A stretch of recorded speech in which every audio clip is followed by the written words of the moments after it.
Vença por suas atitudes, não discuta. Qualquer triunfo momentâneo que você tenha alcançado discutindo é, na verdade, uma vitória de pirro. O ressentimento e a má vontade que você desperta são mais fortes e permanentes do que qualquer mudança momentânea de opinião. É muito mais eficaz fazer os outros concordarem com você por suas atitudes sem dizer uma palavra. Demonstre, não explique. Observe essa lei sendo transgredida. 131 a.C., o cônsul romano Públio Mucianus, ao pôr cerco à cidade grega de Pérgamo, viu que precisava de um ariete para derrubar as muralhas da cidade. Ele tinha visto 2 mastros de navio pesados no estaleiro em Atenas alguns dias antes, e mandou que o maior deles fosse-lhe enviado imediatamente. O engenheiro militar que recebeu o pedido tinha certeza de que o cônsul queria, na realidade, o mastro menor. Ele discutiu sem parar com os soldados que entregaram a requisição. O mastro menor, ele lhes dizia, era muito mais apropriado para a tarefa. E, na verdade, seria mais fácil de transportar. Os soldados alertaram o engenheiro de que seu chefe não era homem com quem se discutisse, mas ele insistiu que o mastro menor era o único que funcionaria com a máquina que estava construindo. Ele traçou diagrama após diagrama e chegou até dizer que o técnico era ele e eles não sabiam do que estavam falando. Os soldados conheciam seu líder e acabaram convencendo o engenheiro de que seria melhor engolir a sua técnica e obedecer. Depois que eles saíram, entretanto, o engenheiro continuou pensando: qual o sentido de obedecer a uma ordem que vai levar ao fracasso? E então ele enviou o mastro menor, confiando que o cônsul veria que ele funcionava muito melhor e o recompensaria justamente. Quando o mastro menor chegou, Mucianus pediu aos soldados uma explicação. Eles contaram que o engenheiro não parava de discutir, dizendo que o mastro menor era melhor, mas no final tinha prometido mandar o maior. O cônsul Mucianus ficou furioso. Não conseguia se concentrar no cerco ou considerar a importância de abrir uma brecha na muralha antes que a cidade recebesse reforços. Só conseguia pensar no engenheiro desaforado que ele mandou buscar imediatamente. Chegando poucos dias depois, o engenheiro explicou satisfeito ao cônsul, mais uma vez, a razão do mastro menor. Ele falava e falava, usando os mesmos argumentos de antes com os soldados. Disse que era sensato ouvir os especialistas nessas questões, e se o ataque fosse tentado com o ariete que ele tinha enviado, o cônsul não se arrependeria. O cônsul Mucianus deixou-o terminar.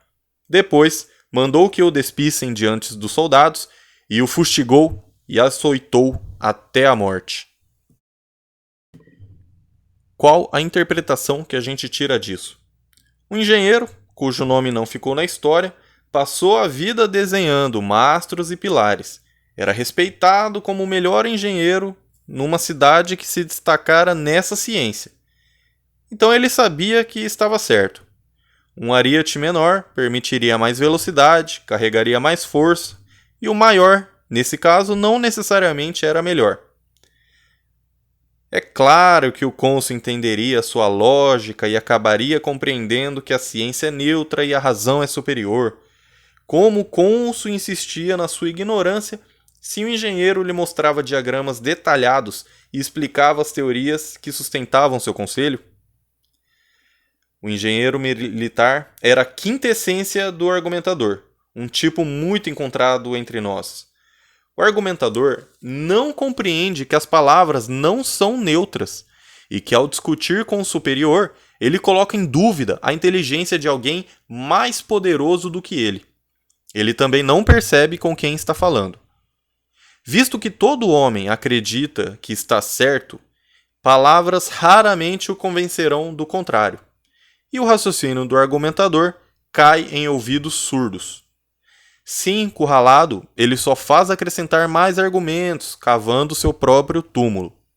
Depois de fazer a outra pessoa se sentir insegura e inferior na sua crença, nem a eloquência de Sócrates salva a situação. Não se trata apenas de evitar discutir com quem está acima de você. Todos nós acreditamos que somos mestres no reino das opiniões e dos raciocínios. Você precisa tomar cuidado, portanto. Aprenda a demonstrar a certeza das suas ideias indiretamente. Agora, um exemplo da lei observada. Em 1502, em Florença, na Itália, havia um enorme bloco de mármore no departamento de obras da igreja de Santa Maria del Fiore. Tinha sido antes um magnífico pedaço de pedra bruta, mas um escultor desajeitado fez um furo por engano onde deveriam ficar as pernas da figura, mutilando-a. Piero Soderini, prefeito de Florença, pensou salvar o bloco colocando-o nas mãos de Leonardo da Vinci ou algum outro mestre, mas desistiu porque todos concordavam que a pedra estava arruinada. Portanto, apesar do dinheiro gasto com ela, estava lá acumulando poeira nos corredores escuros da igreja. As coisas estavam nesse pé quando alguns amigos florentinos do grande Michelangelo resolveram escrever ao artista, que vivia na época em Roma. Só ele, diziam, poderia fazer alguma coisa com o mármore, que continuava sendo uma magnífica matéria bruta. Michelangelo foi até Florença, examinou a pedra, chegou à conclusão que de fato poderia esculpir uma bonita figura, adaptando a pose para a forma como a pedra tinha sido mutilada. O prefeito Soderini argumentou que era perda de tempo, ninguém seria capaz de salvar tal desastre. Mas, finalmente, concordou em deixar que o artista trabalhasse nela. Michelangelo decidiu que retrataria Davi jovem, empunhando a funda. Semanas mais tarde, quando Michelangelo estava dando os últimos retoques na escultura, Soderini entrou no estúdio. Fazendo-se de conhecedor, ele analisou a enorme peça e disse a Michelangelo que, embora achasse um trabalho magnífico, o nariz, ele julgava, estava grande demais. Michelangelo percebeu que Soderini estava em pé, bem debaixo da figura gigantesca, e não tinha uma boa perspectiva. Sem dizer uma palavra, acenou para Soderini acompanhá-lo subindo no estrado. Alcançando o nariz, ele pegou o cinzel e um punhado de pó de mármore que ficara depositado sobre as tábuas. Com Soderini apenas poucos centímetros abaixo dele no estrado, Michelangelo começou a bater levemente com o cinzel, deixando cair aos poucos o pó que tinha na mão. Na verdade, ele não fez nada para mudar o nariz, mas aparentou estar trabalhando nele. Passado alguns minutos nesta charada, ele se afastou. Olhe de novo.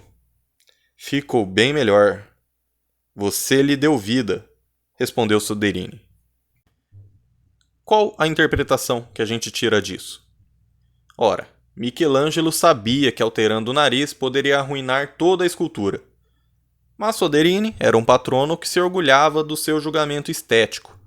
Ofender um homem como esse discutindo com ele não traria nenhum benefício para Michelangelo e ainda colocaria em risco futuras encomendas. Michelangelo era esperto demais para discutir. Sua solução foi mudar a perspectiva de Soderini sem que ele percebesse que esta era a causa da sua má percepção. Felizmente, para a posteridade, Michelangelo encontrou um jeito de manter inalterada a perfeição da estátua e, ao mesmo tempo, deixar que Soderini acreditasse que ele a havia melhorado. Este é o duplo poder de vencer com atitudes e não discutindo. Ninguém se ofende e você prova que está certo. Sir Christopher Wren foi a versão inglesa do homem renascentista. Ele havia dominado as ciências da matemática, astronomia, física e fisiologia. Era o arquiteto mais famoso da Inglaterra. Em 1688, projetou um magnífico prédio para a prefeitura da cidade de Westminster. O prefeito, entretanto, não ficou satisfeito. Ele disse a Wren que temia que o segundo andar não estivesse firme e que pudesse vir abaixo, destruindo o seu escritório no primeiro andar. Ele exigiu que Wren acrescentasse 2 colunas de pedra como um apoio extra. Wren, excelente engenheiro, sabia que estas colunas não serviriam de nada e que os temores do prefeito não tinham fundamento. Mas ele as construiu e o prefeito agradeceu. Só anos mais tarde é que os operários em cima de um andaime alto viram que as colunas terminavam pouco antes do teto. Eram falsas. Mas os dois homens conseguiram o que desejavam. O prefeito pôde relaxar e Rain garantiu que a posteridade soubesse que o seu projeto original funcionava e que as colunas eram desnecessárias. O poder de demonstrar a sua ideia é que os adversários não ficam na defensiva. Por conseguinte, estão mais dispostos a serem convencidos. Fazê-los sentir, literal e fisicamente, o que você quer dizer é muitíssimo mais eficaz do que discutir. Um sujeito, certa vez, interrompeu Nikita Khrushchev no meio de um discurso em que lhe denunciava os crimes de Stalin. "O senhor foi colega de Stalin", gritou o sujeito. "Por que não o impediu na época?" Khrushchev, aparentemente, não podia ver o cara e rosnou. "Quem disse isso?" Ninguém levantou a mão. Ninguém moveu um músculo. Passado alguns segundos de tenso silêncio, Khrushchev disse com voz tranquila: "Agora você sabe porque eu não o impedi." Em vez de simplesmente argumentar que qualquer pessoa diante de Stalin teria medo, sabendo que o mais leve sinal de rebeldia significa morte certa, ele os fez sentir o que era enfrentar Stalin. Os fez sentir a paranoia, o medo de falar em voz alta, o terror do confronto com o líder, neste caso Khrushchev. A demonstração foi cabal e não se discutiu mais.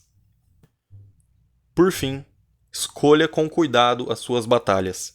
Se a longo prazo não tiver importância que a outra pessoa concorde ou não com você, ou se o tempo e a própria experiência a fizerem compreender o que você quer dizer, então é melhor nem mesmo se preocupar em mostrar nada. Poupe a sua energia e afaste-se. A gangorra, para cima e para baixo, para cima e para baixo. Assim seguem os que discutem sem chegar a lugar algum. Desça da gangorra e mostre a eles o que você quer dizer sem forçar nada. Deixe-os no topo e que a gravidade os traga até o chão.